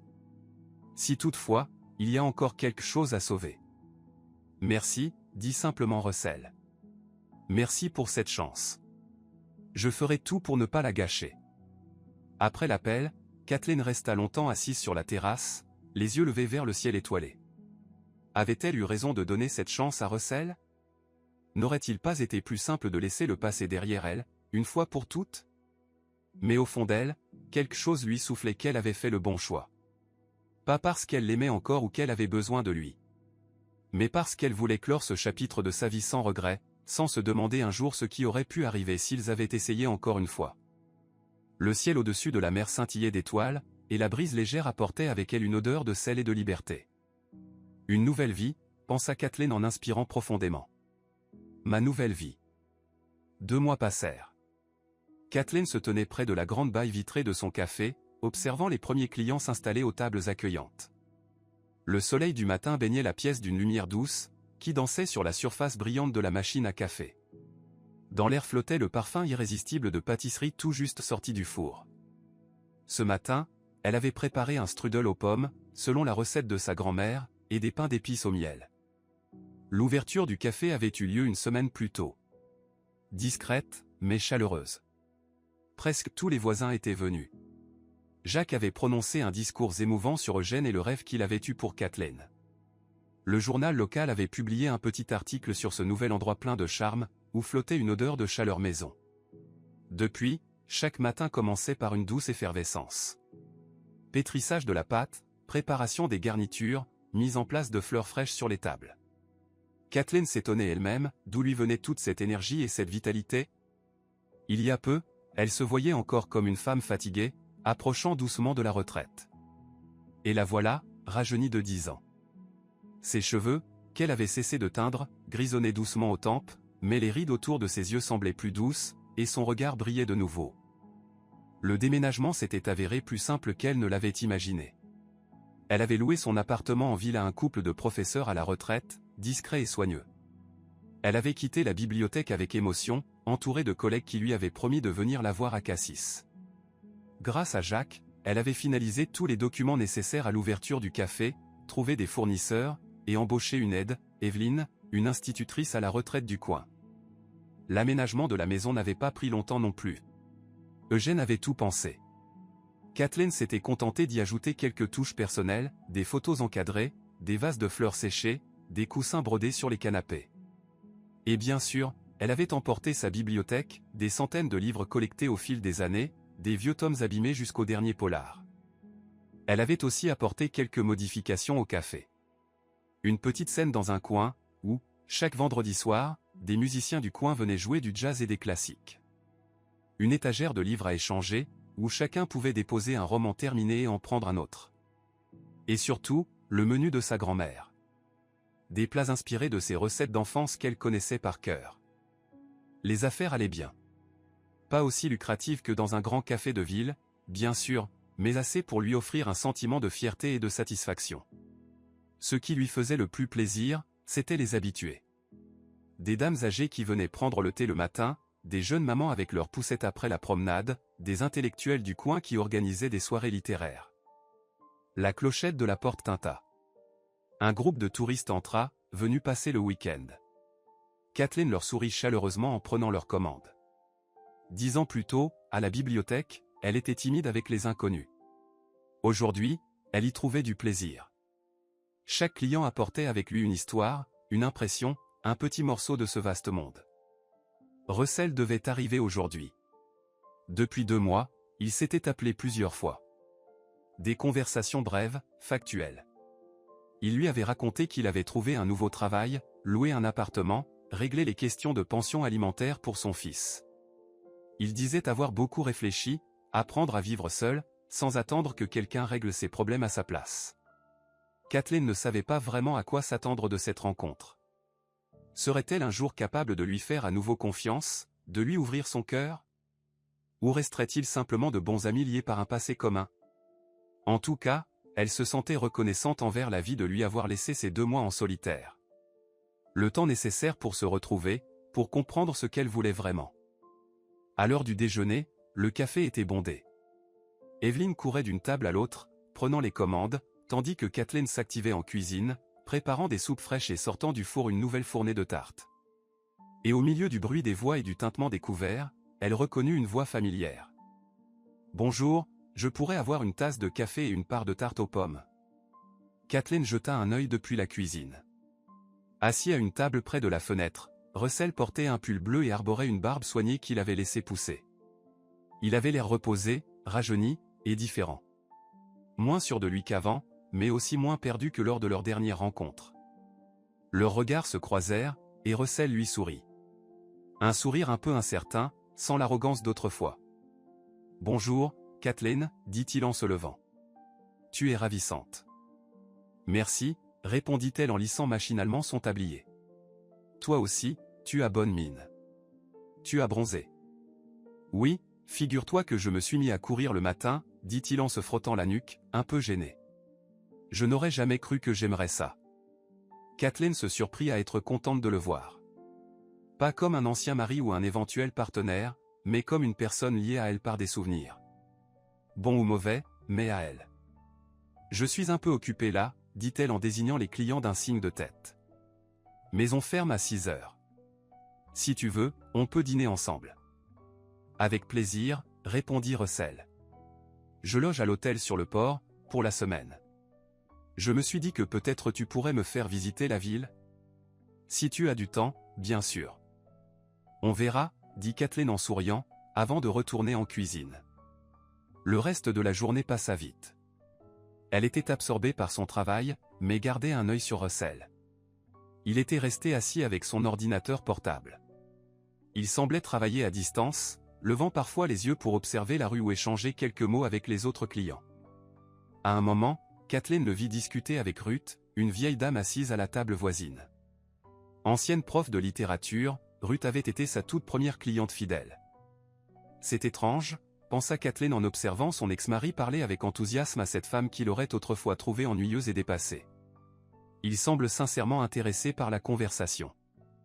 À 6 heures, lorsque les derniers clients quittèrent les lieux, Evelyn lui adressa un sourire complice. « Vas-y, Kathleen. Je m'occupe de fermer. Et je viendrai plus tôt demain pour que tu n'aies pas à te presser. Profite un peu. Tu l'as bien mérité. » Kathleen monta à l'étage, enfila une robe légère à fleurs, se coiffa, et mit même un peu de maquillage. Pour la première fois depuis longtemps.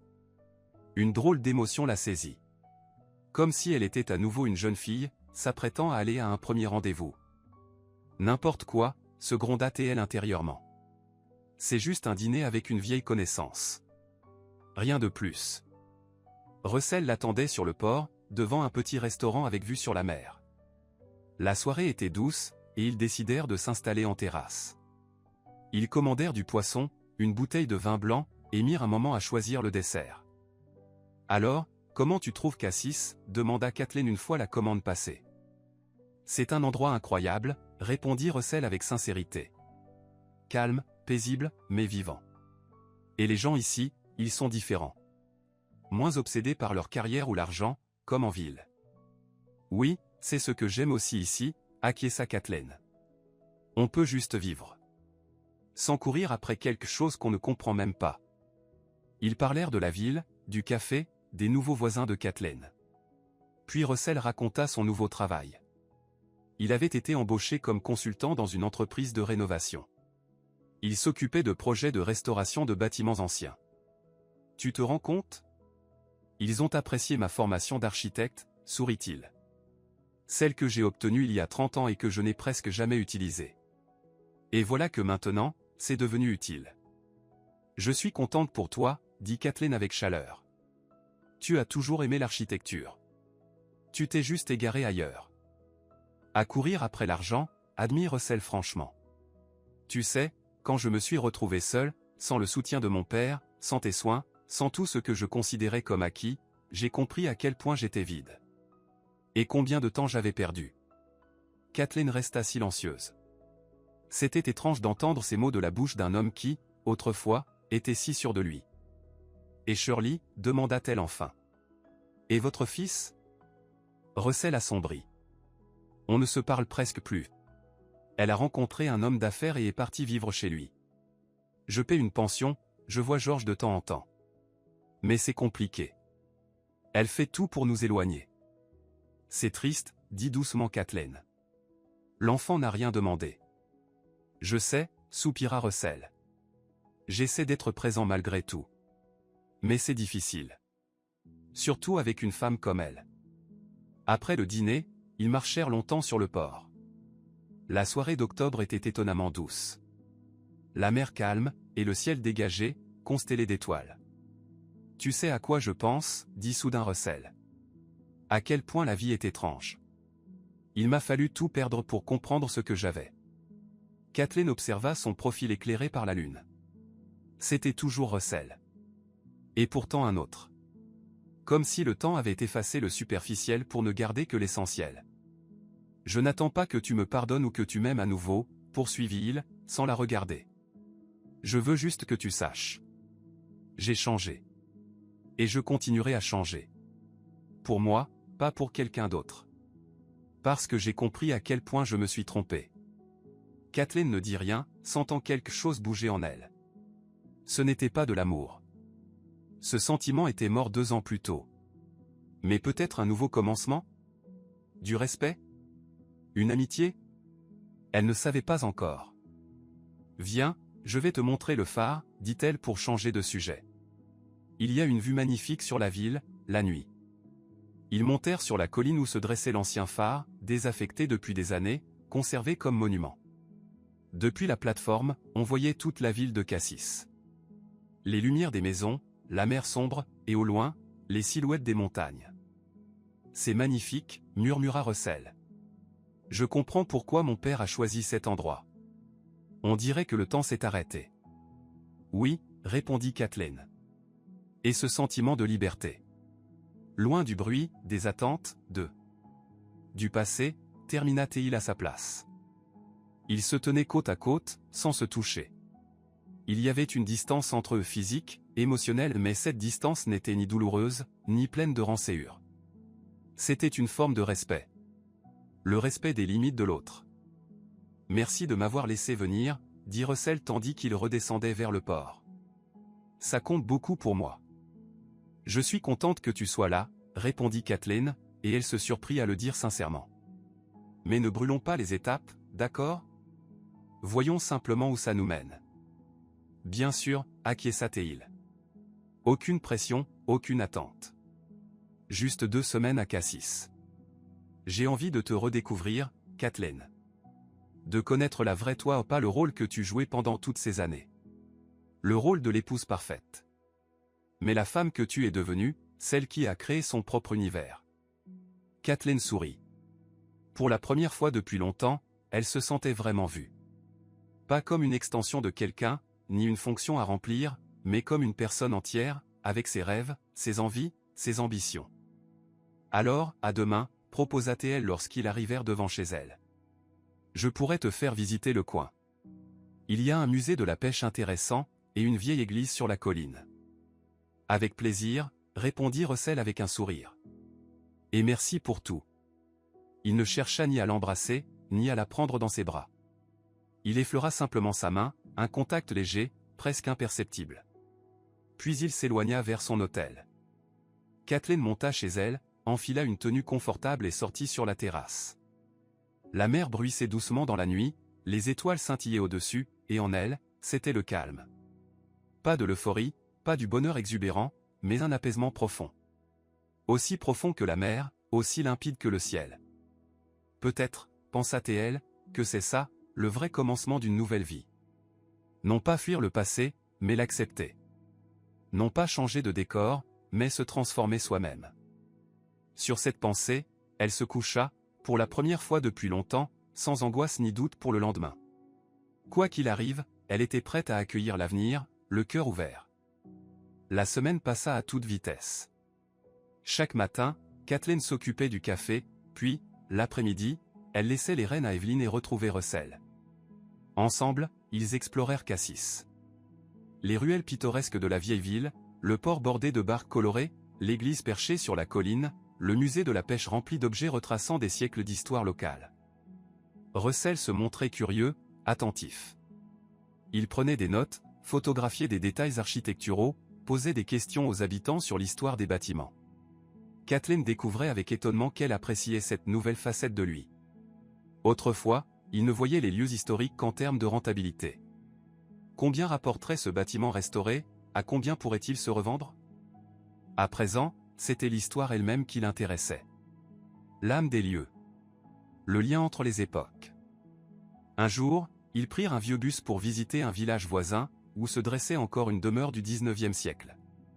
À moitié en ruine mais toujours imposante, elle se tenait au bord d'un petit lac, entouré d'arbres centenaires. Tu imagines toutes les histoires que ces murs pourraient raconter, dit Russell d'un ton pensif, en passant la main sur le plâtre fissuré.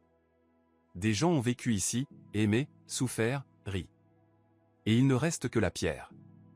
Et la mémoire, ajouta Kathleen. Les habitants se souviennent encore des légendes liées à cet endroit. Jacques m'a raconté que le dernier propriétaire, un vieux comte, a légué tous ses biens non pas à son fils, mais à une jeune gouvernante. La seule, paraît-il, qui se soit vraiment occupée de lui dans ses derniers jours. Comme Eugène? Souffla Russell, une ombre de culpabilité dans le regard. L'histoire se répète, hein. Kathleen resta silencieuse. Que répondre à ça? Oui, la comparaison était évidente. Mais elle ne voulait pas remuer le passé. Ni le sien, ni celui de Russell. Le soir, il restait souvent au café après la fermeture. Ils buvaient du thé et parlaient. De leur enfance, de leurs rêves, de livres, de films. De tout, sauf de leur ancien mariage et de l'infidélité de Russell. Comme s'ils avaient passé un accord tacite, ne pas toucher à cette plaie. Lui laisser le temps de cicatriser. À la surprise de Kathleen, elle découvrait qu'elle aimait passer du temps avec Russell. Il avait changé, s'était apaisé, était devenu plus réfléchi. Il s'était mis à lire. Parfois, il aidait au café. Il installait les tables, discutait avec les clients, allait au marché chercher des produits frais. Au début, Evelyn le surveillait du coin de l'œil, méfiante. Kathleen lui avait confié son histoire, et la vieille dame s'était jurée de protéger sa patronne de cet homme. Mais peu à peu, elle s'était adoucie. Surtout après que Russell ait réussi à réparer la machine à café capricieuse, celle que même le technicien du coin n'arrivait pas à remettre en état. Au milieu de la semaine, un incident inattendu eut lieu. Un homme ivre entra dans le café. Costaud, il empestait l'alcool bon marché. Il exigea à manger de manière grossière, insulta la serveuse en la traitant de paysanne, et se mit à importuner des jeunes femmes assises à une autre table. Kathleen, derrière le comptoir, figea. Elle n'avait jamais été confrontée à une telle scène dans son petit café douillet. Russell, qui lisait dans un coin, se leva aussitôt et s'approcha calmement. « Monsieur, vous dérangez les clients. Je vous demande de quitter les lieux. »« Et toi, t'es qui ?» ricana l'autre. « Un chevalier servant ? Tu vas faire quoi, hein ?»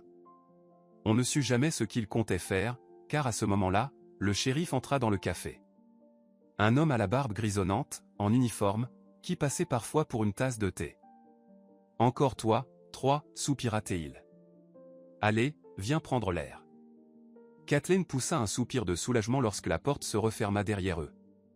Russell alla voir les jeunes femmes, s'excusa pour l'incident et leur offrit une tasse de thé. « Merci, » murmura Kathleen quand il revint au comptoir. « J'étais perdu. Je ne savais pas comment réagir. »« C'est rien, » répondit Russell en haussant les épaules. Le type était juste ivre. Heureusement que le shérif est arrivé à temps. Je ne suis pas sûr que j'aurais su gérer s'il avait voulu se battre.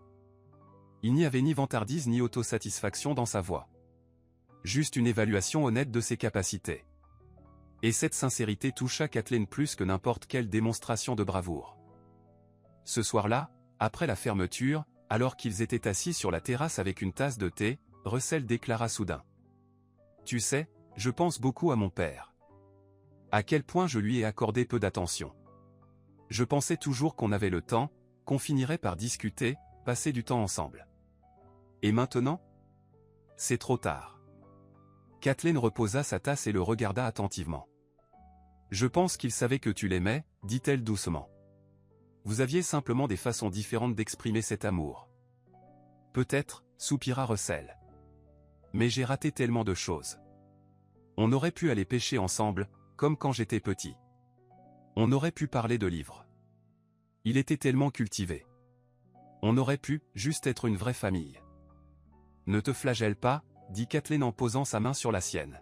« Ce qu'on peut faire maintenant, c'est apprendre du passé et éviter de refaire les mêmes erreurs. »« Tu as raison, » répondit-il avec reconnaissance. « Comme toujours, d'ailleurs. Tu sais, je me suis souvent demandé dernièrement pourquoi je ne t'ai pas écouté plus tôt. Tu donnais toujours de bons conseils, et moi je balayais tout d'un revers de main, persuadé de tout savoir sur la vie. » Kathleen esquissa un sourire amer. « Moi non plus je n'étais pas toujours sincère, Russell. Et pas toujours moi-même. Je disais souvent ce que tu voulais entendre, pas ce que je pensais. J'avais peur du conflit, peur de te contrarier. C'était pas des relations très saines, à bien y penser. » Ils se turent un moment, digérant leurs paroles. C'était la première fois depuis son arrivée à Cassis qu'ils parlaient vraiment de leur mariage, de leur passé. Et, à la surprise de Kathleen, cela ne provoqua pas de douleur. Juste une douce mélancolie, un regret paisible pour ce qui aurait pu être. « Tu crois qu'on pourrait tout recommencer ?» demanda Russell à voix basse, en regardant la mer, pas comme mari et femme, mais comme deux personnes qui se sont perdues un jour, et qui peut-être, se retrouvent maintenant. Kathleen le regarda longuement. Dans la lumière du crépuscule, son visage semblait plus doux, et dans ses yeux se reflétaient les lumières du port. « Ne nous précipitons pas, » dit-elle enfin. « On a le temps. Et je veux être sûr que ce n'est pas juste un moment, juste de la nostalgie. »« Je comprends, » acquiesça Russell. « Et j'attendrai autant qu'il faudra. Mais je veux que tu saches une chose, j'ai changé, Kathleen. Et ce changement est réel. » 6 mois s'étaient écoulés depuis l'installation de Kathleen à Cassis. Son café était devenu un lieu apprécié autant des habitants que des touristes. Avec le printemps, elle avait élargi son menu, ajoutant des salades fraîches et des soupes froides, et sur la terrasse, des pots de fleurs colorées qu'elle avait elle-même plantées, égayaient les lieux. En ce matin d'avril ensoleillé, Kathleen se tenait sur la terrasse de sa maison, contemplant le jardin qui sortait lentement de l'hiver. Le pommier que Jane avait planté autrefois était couvert de tendres bourgeons rose pâle, promesse d'une belle récolte. L'air était rempli de fraîcheur et du parfum des premières fleurs de la saison. Beaucoup de choses avaient changé en quelques mois. Le café s'était transformé en un véritable centre culturel pour la petite ville. On y organisait des soirées littéraires, des ateliers de pâtisserie pour enfants, des rencontres du club d'histoire locale. Kathleen n'avait pas simplement trouvé un nouveau lieu de vie. Elle avait trouvé un vrai foyer, et une communauté de personnes qui lui ressemblaient. Depuis cette première semaine à Cassis, Russell était reparti en ville, mais il n'avait pas disparu de sa vie. Il s'appelait presque chaque jour, échangeant nouvelles et réflexions. Il était revenu 2 fois, pour Noël, puis en mars, pour son anniversaire. Et chaque visite n'apportait ni tension ni douleur, mais une joie calme de retrouver quelqu'un qui était devenu, quoi, au juste? Un ami? Un proche? Kathleen n'avait pas encore mis de mots sur cette relation. Lors de sa dernière venue, ils avaient longuement marché au bord de la mer, regardant les dernières plaques de neige fondre sous le soleil printanier. « J'ai reçu une offre d'emploi à Cassis », avait dit Russell. « La mairie prévoit de restaurer le centre historique, ils cherchent des spécialistes. Jacques m'a recommandé, il a montré mes esquisses sur ce vieux manoir. »« Et tu as accepté ?» demanda prudemment Kathleen. « Je voulais t'en parler d'abord, » répondit-il en la regardant droit dans les yeux. « Je ne veux pas m'imposer si tu n'es pas prête. Je sais que tu t'es construite une vie ici, ton univers. Je ne veux pas le bousculer. » Kathleen avait longuement réfléchi à sa réponse. Était-elle prête à ce que Russell fasse partie de cette nouvelle vie? Les blessures passées allaient-elles se rouvrir? Allait-il retomber dans les mêmes schémas? « Tu sais, je pense que c'est une belle opportunité pour toi, dit-elle enfin. Tu as toujours aimé l'architecture, c'est ta vocation. Et pour nous deux, vivons au jour le jour. Sans précipitation. On a changé, tous les deux. Peut-être qu'aujourd'hui, on peut enfin vraiment se découvrir. » Ce jour-là, il l'avait prise dans ses bras. Pour la première fois depuis des mois. Pas avec passion, ni avec impatience. Juste une étreinte douce, sincère. Elle sentit battre son cœur. Il n'y avait ni mensonge ni attente dans ce geste. Juste de la gratitude. Et une paix silencieuse. Et maintenant, debout sur la terrasse, regardant le jardin éclore sous les couleurs du printemps, Kathleen pensait à ce qui l'attendait. Russell devait arriver aujourd'hui. Cette fois, pour de bon. Avec ses affaires, prêt à commencer son travail sur le projet de restauration. Il avait loué un petit appartement au centre-ville. Il y tenait, même si elle lui avait proposé une chambre chez elle. Ne précipitons rien, avait-il dit. Et elle lui en était reconnaissante. Pour cette délicatesse, ce respect de son espace à elle. Kathleen descendit au café. Il était temps de se préparer pour l'ouverture.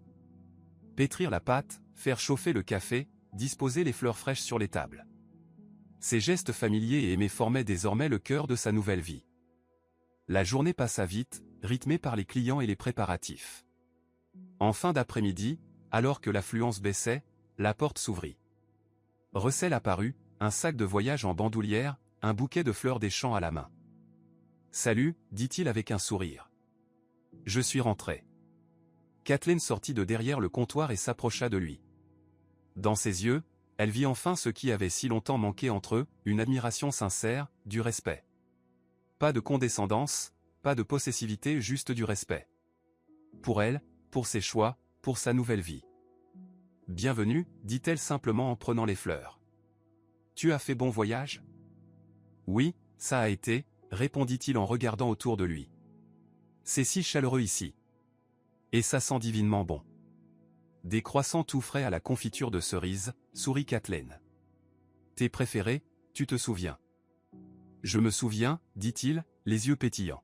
« Tu as toujours retenu ces détails. Et moi, je ne savais pas apprécier. »« C'est du passé, » dit-elle doucement. « Aujourd'hui est un autre jour. Et nous sommes différents. Assieds-toi, je vais te faire du thé. » Ils s'installèrent près de la fenêtre, une tasse à la main, discutant de leur projet. De son travail à venir, de son café, des idées de collaboration. Dehors, la nuit tombait doucement, les lampadaires s'allumaient sur le port, et dans l'air flottait une promesse. Pas celle d'une passion enflammée, mais quelque chose de plus profond, de plus vrai. « Tu sais, je pense souvent à Eugène, » dit Russell soudain, en regardant la photo de son père que Kathleen avait posée sur la cheminée. À la façon dont il a tout orchestré avec tant de sagesse. Comme s'il savait que les choses devaient arriver ainsi. Il voyait plus loin que nous, acquiesça Kathleen. Il me disait souvent, la vie n'est pas une ligne droite, c'est un labyrinthe.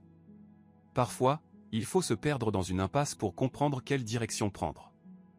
Un homme sage, dit Russell en levant sa tasse comme un salut. Dommage que je m'en rende compte si tard. Pas trop tard, répondit Kathleen avec un sourire doux. Juste à temps pour un nouveau chapitre. Quand le café ferma, ils montèrent sur la terrasse de la maison de Kathleen. La soirée printanière était douce, une brise légère venant de la mer portait le parfum des lilas du jardin voisin. « Je suis tellement heureux que tu m'aies laissé revenir dans ta vie, » dit Russell à voix basse, debout à ses côtés près de la rambarde. « Ne serait-ce qu'en tant qu'ami. Tu sais, j'ai cru un moment que je ne pourrais jamais te pardonner, » avoua Kathleen. « Que la douleur et la rancune resteraient à jamais en moi. Mais j'ai compris que m'accrocher au passé, c'était me priver d'avenir. Alors j'ai lâché prise. Tu as toujours été plus forte que moi, dit-il en se tournant vers elle. Plus sage, plus profonde. Je ne le voyais pas. Ou je ne voulais pas le voir. Parce que ça me faisait me sentir petit.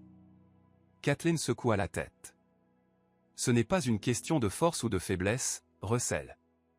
Chacun suit son propre chemin, apprend à son rythme. Et je crois qu'on a appris ce qu'il fallait. Ils restèrent là, côte à côte, regardant les lumières de la ville et la mer sombre au loin. Sans se toucher, mais avec une nouvelle proximité. Pas physique, mais intérieure. De la compréhension, de l'acceptation, du respect.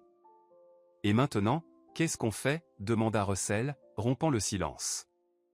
Je ne sais pas, répondit Kathleen honnêtement. Vivons, simplement. Un jour après l'autre, sans attente, sans pression. Et peut-être que... Peut-être qu'on trouvera quelque chose de nouveau, compléta-t-il, quelque chose de vrai. Elle acquiesça. Et pour la première fois de la soirée, ce fut elle qui prit sa main. Juste comme ça, sans sous-entendu, sans promesse. Et dans ce geste, il y avait plus de sincérité que dans toutes les grandes déclarations de leur ancienne vie. Le lendemain matin, Kathleen se réveilla avec un sentiment de paix et de légèreté peu familier. Le soleil printanier perçait à travers les rideaux, et le chant des oiseaux venait du jardin. Elle s'approcha de la fenêtre et aperçut Russell, occupé dans les plates-bandes. Il désherbait les rangées de fraises qu'elle avait plantées à l'automne. Kathleen sourit en le voyant concentré, arrachant avec soin les mauvaises herbes tout en préservant les jeunes pousses fragiles. C'est symbolique, pensa-t-elle. Éliminer ce qui encombre, pour laisser place au nouveau, au vivant. Elle descendit à la cuisine, prépara du thé, puis sortit avec 2 tasses à la main. Tu as décidé de m'aider. Il sourit, un peu gêné, en prenant sa tasse. J'ai remarqué hier que les fraises étaient envahies par les mauvaises herbes. Merci, dit Kathleen en s'asseyant près de lui sur le banc. Avec Evelyn, on avait prévu de s'en occuper, mais on n'a jamais trouvé le temps. Ils burent leur thé en silence, écoutant les bruits du jardin qui s'éveillaient et le murmure lointain de la mer. Et à ce moment précis, Kathleen sentit qu'elle était enfin chez elle. Pas dans le sens géographique, cela faisait déjà 6 mois qu'elle vivait à Cassis, mais dans son cœur. Une paix intérieure, une acceptation, une ouverture à ce qui allait venir. Merci, Eugène, pensa-t-elle en levant les yeux vers le ciel. Vous saviez que tout se passerait ainsi. Que votre dernier geste ne serait pas qu'un simple legs, mais un nouveau départ pour nous deux. Elle crut entendre une brise légère lui répondre en passant dans les branches. Sois heureuse, Kathleen. Tu le mérites. Et elle sut que ce serait le cas. Non pas parce que Russell était revenu dans sa vie. Peut-être que leur lien deviendrait autre chose, peut-être qu'ils resteraient simplement de bons amis. Mais parce qu'elle s'était enfin retrouvée. Non pas dans le regard des autres, mais au plus profond de son propre cœur. Et c'était là le plus beau cadeau que Jen lui avait laissé dans son dernier testament. Si cette histoire vous a plu, n'oubliez pas de mettre un pouce en l'air et de vous abonner à la chaîne. Ça nous motive à créer chaque jour de nouvelles histoires passionnantes. Ne manquez pas la prochaine vidéo, elle apparaît maintenant sur votre écran. Prenez soin de vous, et soyez heureux.